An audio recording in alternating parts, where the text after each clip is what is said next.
چلا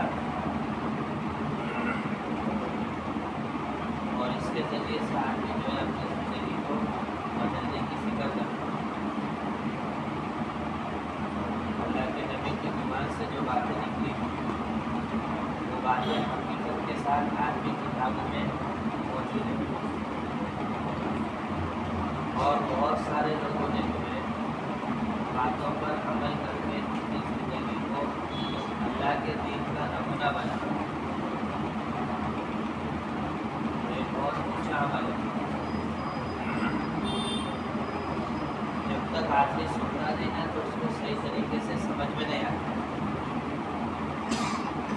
اور جب سن لیتا ہے تو اس کو سمجھ میں آتی ہے. جب مجھے کیا کرنا ہے اس سے بار بار سنے کہ آپ نے جب جماعت میں جا رہے ہیں تو اس وقت بات کرنے والے یہ کہہ رہے ہیں ہمارے کام کے جو اصول اور آداب 100 سال کے عرصہ گزرنے کے بعد بھی ویسے ہی موجود جو ہے وہ جماعتوں کے جانے کے وقت جماعتوں کو جو ہدایت دی جاتی ہے اور ہدایت کو جو ہے باتیں سن کر اس پر عمل کرنا اس وجہ سے جو ہے کام آج بھی اپنے اصولوں کے ساتھ صحیح طریقے سے موجود ہے. تو جنہوں نے حضرت علیہ صاحب رحمۃ اللہ علیہ کے جماعت میں چلنے کے اصولوں کو سنا ہی نہیں تو اس کو جو ہے وہ نکلے گا تو وہ گزار کے آ جائے گا لیکن جو مطلوب ہے وہ حاصل نہیں ہو سکتا. اس سے سنا ہی نہیں. اس کے دش کے عمل میں بھی ایک بات سنائیں گے آپ لوگوں کو. دش میں جب جماعت جائے اور کوئی ساتھی تیار ہو جائے نقد مسجد میں آنے تو اس ساتھی کو جو ہے اپنے ساتھ لے کر چلے نہیں بلکہ اس ساتھی کو مسجد میں پہنچانے کی فکر کرتے اس لیے کہ گش کے آداب اس نے سنا نہیں. اس نے آپ کی زبان سے جو سنا وہ ایمان کے بننے پر اللہ تعالیٰ کیا دیں گے وہ سنا اس نے. گش کس طریقے سے کرنا ہے اور کس طریقے سے چلنا ہے اس وقت ہماری نگاہیں کہاں ہو ہمارے دل کے فکر کیا ہو اور واپسی میں کس طریقے سے جو ہے گش پورا ہو جائے تو آئے. ان باتوں کی ہدایت اس نے سنا نہیں. اس کے لیے بڑوں نے کہا کہ اس کو مسجد میں پہنچائے تاکہ وہ اللہ کے دین کی بات کو یہاں بیٹھ کر سنے اور اگر سنا نہیں اس نے تو بے اصولی کے ساتھ جو ہے یہ آپ کے ساتھ چلے گا پھرے گا. عبدالرحمٰن صاحب بمبئی والے کہتے ہیں کہ بے اصولی کے ساتھ جب جماعتیں چلیں گی تو اللہ تبارک و تعالیٰ کی طرف سے نقد مصیبتیں آتی ہیں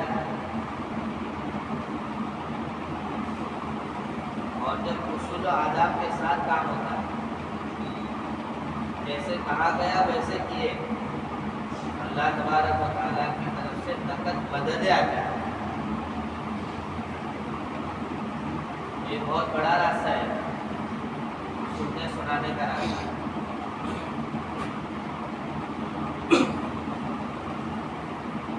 حضرت مصعب بن عمیر رضی اللہ تعالیٰ عنہ کو اللہ کے نبی نے مدینے بھیجا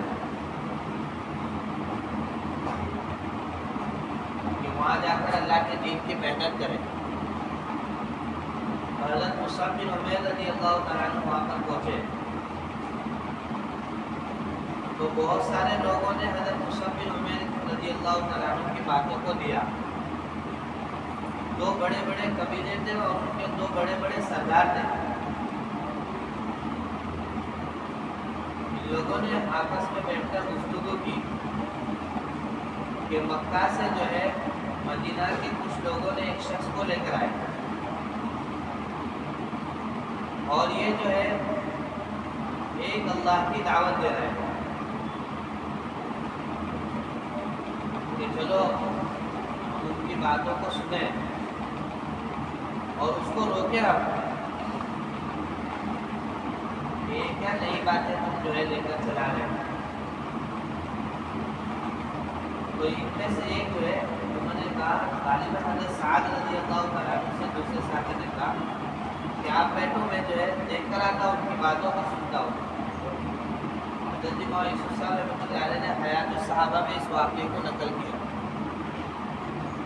حضرت مصعب بن عمیر رضی اللہ تعالیٰ عنہ چند مسلمانوں کے ساتھ کنویں کی ڈبیل کے اوپر بیٹھے ہوئے اور یہ آیا. تو آتے برابر انہوں نے جو ہے حضرت مصعب بن عمیر رضی اللہ تعالیٰ عنہ کی شان میں اور ان کے والدین کی شان میں گستاخی کلمے کہی، یعنی ہماری زبان میں کہیں گے تو گالی دی. حضرت مصعب بن عمیر رضی اللہ تعالیٰ عنہ خاموشی کے ساتھ سنتے رہے. اس لیے حضرت مولانا یوسف صاحب رحمۃ اللہ علیہ سے کسی نے کہا کہ حضرت کام کے اصولوں پر ایک کتاب کیوں لکھ لیتے ہیں. مولانا یوسف صاحب رحمۃ اللہ علیہ نے کہا کہ حیات الصحابہ اتنی بڑی جلدوں میں نے لکھا، اس پوری کتاب میں جو ہے کام کے اصولوں کو ہی بیان کیا.